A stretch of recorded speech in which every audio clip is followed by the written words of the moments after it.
Hello and welcome back to this three-part series, episode 2. I just realized in all of the first episode I was looking at myself and not at you, which makes me feel a little vain. So without further ado, let's get started with episode 2, the Bible School arc.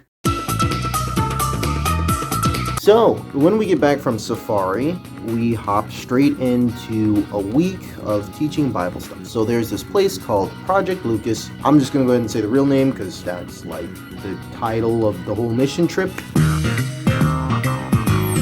Go to Project Lucas and we outreach to the kids. Not only do we try and make sure that they have a relationship with God, but we also help to spruce the place up a little. We do construction, we do painting, we do light renovations, just to make sure the kids have, when they come to the school, they have a place that they feel pride in coming to.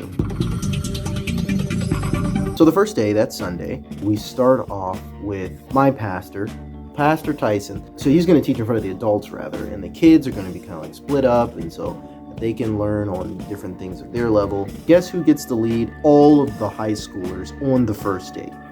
Yeah, boy. So, yeah, boy teaches about faith definition and that sort of thing. Leading up to this, I was able to meet with the team that I had and plan and figure out some things. It was a little nerve-wracking. It was a little awkward, and the week continued to be a little awkward. The next day, we come in and we have these small groups that we break out into after we give the bigger lesson. And my boy Carter gives his lesson. Shout out to my boy Carter. Love him. And then we break into smaller groups and we discuss. And the high schoolers don't really talk, like, at all. You know the term passive-aggressive? It was almost like the opposite, so aggressively passive. When you ask a question, they would look at you, and it seemed like they would understand you. But then when it comes time to answer the question, they would all just be silent. Putting myself into those shoes, it makes sense. If I were to be in high school, and some folks come over from a different country and start speaking in my second language, I'm okay at Spanish, so let's say they start speaking in fluent, rapid Spanish, asking me questions about complex things such as God. Yeah, that's kind of hard to keep up with. I can understand that they were shy, but it was really tough. Asking questions and trying to make connections, and that connection just wasn't really happening. That Monday was rough in a lot of different ways because we also did home visits throughout the week, so we got a chance to go out to the homes of the children that were at Project Lucas. We met a woman, the mother of of three of the kids at Project Lucas. Her name was Laudna. And Laudna lives a pretty hard life. She wakes up at 5:30 to catch the bus to go to the coffee plantation. There's only one bus. When she gets to the plantation, she works and earns 200 shillings a day, which is a little under $2, $1.80 or something a day. After she works there, she comes back home. She fetches the water, which she has to pay for, and again, it's from one of those wells, those public wells that are salt water. And then she does the laundry and home chores, and she essentially just waits until the next day comes. Remember how I said she makes $2 a day? Rent is $35 a month, so that's over half her paycheck, and her space is pretty small. There was no electricity, there was no running water, obviously. The floor was the ground, so the ground outside, the rocky ground outside, was the floor. There was a small sitting area where we all squeezed into, and then another area that opened up in the back to, I believe, where the bedrooms were. None of the luxuries we have here. No microwaves, no TVs, no refrigerators, none of that. She had a small cooking station where you'd have to buy food and groceries and oil. By the way, a bag of cornmeal was $2.40, so she would have to work more than a day in order to pay for a basic amenity. It's her and her 3 children there, so that's not going to last them very long. She had 10 children overall. A lot of them had gone on and left. She didn't really have very many friends or family around to help her out. She didn't have a husband to help her either. And you could kind of see in her eyes that she was struggling and that she didn't really have that much hope left. She would smile and laugh sometimes, but for the most part, she just kind of like sat there, and it was tough. because you would see the conditions she was in and how she just sort of kind of had given up. And then you go to the center and you see the little kids, and they're all full of energy and laughing and joyful and everything, and you're like, something doesn't change. These little balls of sunshine could end up kind of like this, just sort of in some beat down conditions and not with a lot of hope. That was pretty sobering. I asked her what she did to relax. That was a difficult concept for her. So I asked instead what she'd do for fun. It's not really a lot of fun that she had. She wanted to own a market, to do lots of business and stuff like that. The way things were looking with finances, it's a pretty impossible situation. So Monday was a rough day. Might have cried, might not have cried, who knows. And I was praying, Lord, help us out. Help us to make a change. Also, my bigger prayer and my bigger question was why? Why are my people suffering wherever I go? Here in the States, black folks don't have the best rap. Not favorably seen by the public. Not trusted, sort of seen as thieves and gangsters and stuff. We have to work hard to prove ourselves. Then go over to Kenya. You hope it's going to be different. You hope to see people thriving and prospering, and it's just a place full of corruption, lots of darkness and hopelessness and poverty. Why? Yeah, why? I'd get an answer that would tide me over, but it was just tough. There's nothing I can do to change wide scale an entire country, a system that's been corrupted by colonialism and stuff. I can't do all that by myself. There's no way I can, so I'm just gonna pray that I can connect with these children and inspire them somehow. I don't have to make them Bible thumpers or anything like that. I just want to connect with them. I want to show them the love of the Lord so that they can have that experience. But in order to do that, I need to connect with them. So I prayed really hard. I'm like, hey, look, I just want to connect with these kids. I want to be their friends. I just want to hear them talk. Didn't fly all the way from America to Kenya just to look at the kids. I want to interact with them. So I prayed that. The next day, it was pretty cool. Pastor Tyson didn't really get any sleep that night, and he was supposed to be working with some of the college-age students, so he was a little worried about that because I could see he was just beat down. We were all kind of beat down after that first day, after that Monday. It was rough. So we prayed for him, that he would have energy.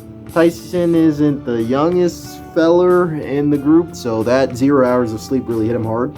He was a little loopy on the bus. That breakfast, actually, there was a woman who's been helping us out this whole time. Her name is Rita, and Rita was somebody who was part of the Lucas from Project Lucas, his family. Rita was just there as like a kind of a cultural expert, sort of helping us get the reins of the culture. And so she's really cool. She reminded me of my grandma, so it was really nice to have a comforting face there when I was in a different country. At breakfast, Rita just sat next to me and she was like, yo, what are you doing today? And I was like, oh, we're working with the high schoolers. And she was like, okay, mind if I sit in on the session? I'm like, sure. I mean, she's fluent in Swahili, that's her first language.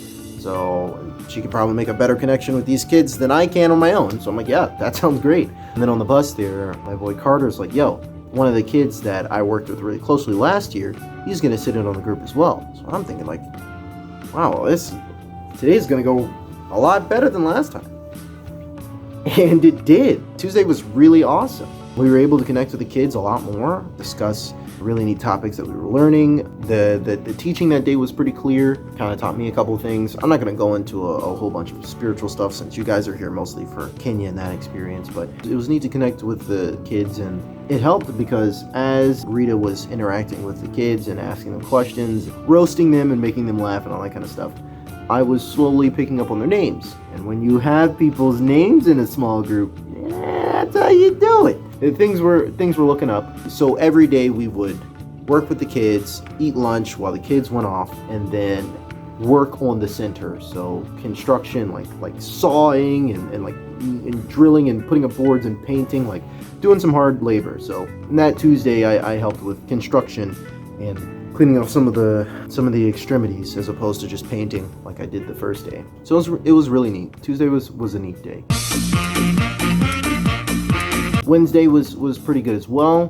There was a little icebreaker that I learned back when I was working for the city of Hampton a long time ago in high school. Congo line, rock, paper, scissors, and we did that with the high schoolers, and it was amazing. What can I say, oh boy? Missed in and that. So that went pretty well. Kids were very engaged.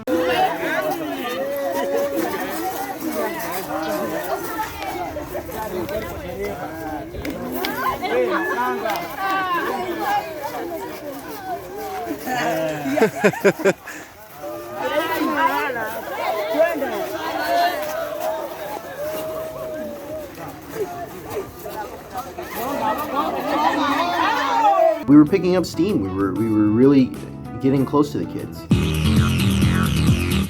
And then on Thursday was our last day of teaching, and that went excellent. It really was kind of like a Monday to Thursday sort of thing. At the end of Thursday, instead of helping with construction, me and Carter and a bunch of others went out to play soccer with some of the locals, a local team that one of the facilitators knew. His name was Socrates. Socrates was really cool guy. He had some health issues, but it literally couldn't keep him down. Like, he would have a health issue, and then he'd have to take care of that, and then literally be back the next day on 100. Dude was insanely cool. So Socrates knew a local soccer team, and we went out and played them, and it's a Kenyan soccer team. It's Kenya, so obviously they're good. And we're all Americans. Carter grew up playing soccer, and he was just absolutely busted. The rest of us were pretty old. There was me and let's call her Eleanor. We're both 23. Eleanor was a complete tsundere, by the way. Eleanor and I are in our 20s. There's some people that are in their 50s in this group. We're just a bunch of Americans.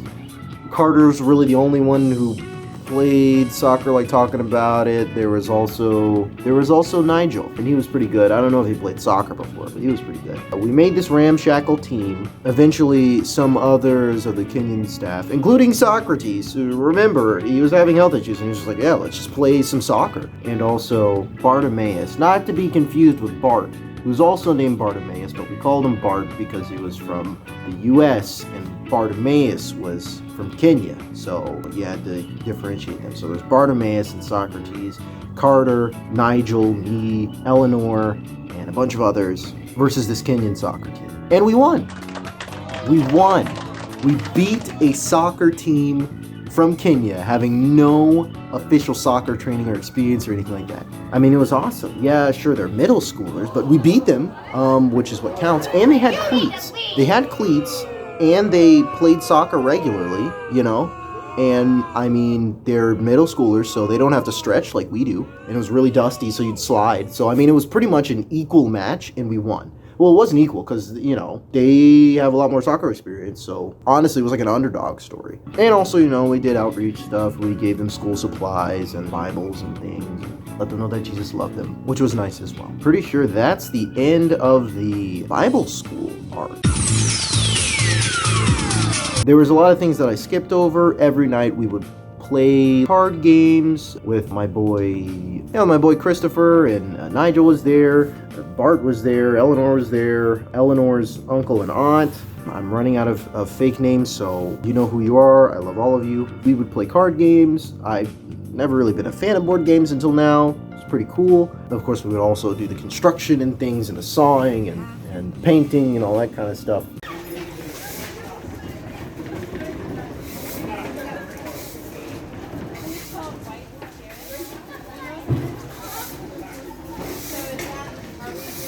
And generally, it was a fun time, very exhausting, but I got to connect with a lot of cool people, not only from Project Lucas, the school, but also from the administrative team and the missions trip team.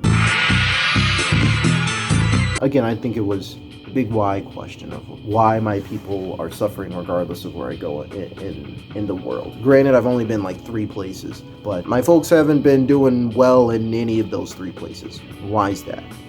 The answer to that, I'm not definitively sure. I've seen, like I said earlier, how resilient my people can be, how they can be happy and vibrant and laugh, even in the face of corruption and hopelessness and extreme poverty. We can still have fun. We can still have engineering and infrastructure that does its job, even with bad resources. We can still survive, even being dealt the worst hand in the world. If we can do that with the worst hand in the world, then maybe we'd be super far off with the best hand in the world. I don't really know why we were dealt the cards we were dealt, and I don't think I'll ever know. But one of the big things that Soren, the leader of the group, wanted us to know was that we couldn't change all of Kenya, but if we could impact one person's life, we can make a difference. The only way that Kenya as a country is going to get any better, the only way that any place as a country would get better is through, at least what we believe, is through Jesus and through a proper education. That's Soren's number one thing. It's through Jesus and a proper education, a place can be improved. And I think that when it comes to that big question of why my people, instead of focusing on why my people, how can I help my people? How can I help to reverse this hand that was given? How can I help to share what I have, be generous with what I have, whether it's money or knowledge or breakdancing skills. I breakdanced with the kids. It was fun. Whatever it is, how can I share? How can I help? How can I give?